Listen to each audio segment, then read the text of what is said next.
All right, this is number 22 from the homework in section 1.1. They want to know the average rate of change over the interval -3 to 2. The common mistake is thinking that that's a point, -3, 2. But that really wouldn't make sense, right? If this was a point, -3, 2, it would be -3, 2. What does that point have to do with that parabola? Nothing, because that's not what they're talking about. When they say the interval, they mean when x goes from -3 to when x gets to 2.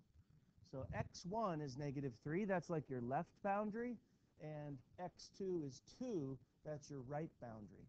So what we need to do is we need to find the y that goes with x1 and the y that goes with x2. So to do that, I'm going to go on the parabola, and I'm going to go left 3 and figure out how far down it is.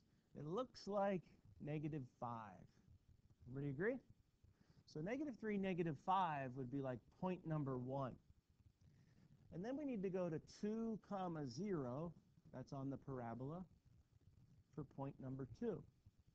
Now we need to find the rate of change, or the slope, to get from here to there.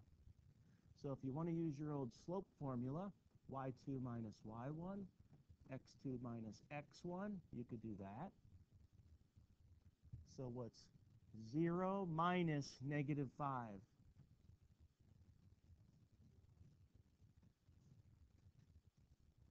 No, y2 minus y1. So 0 minus -5 is 5. On bottom, x2 minus x1. What's 2 minus -3? 5. So it looks like the rate of change is 1. I think that's right, because it goes up 5 over 1. Or it goes up 1 over 1, up 1 over 1, up 1 over 1. So the rate of change is definitely 1 between those 2 points. Okay? Let's fit 27 into this same video so we don't have to start it up again. Here we go. Now they want the rate of change from -1 to 5. So as x1 goes from -1 to x2, 5. So we need the y that is associated with -1. What is it? 2. Yes. Y that goes with x2, which is 5.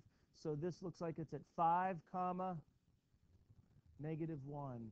So you could do the slope formula again. You could do y2 minus y1 divided by x2 minus x1. Or you could just look at the graph and see what the rise over run is.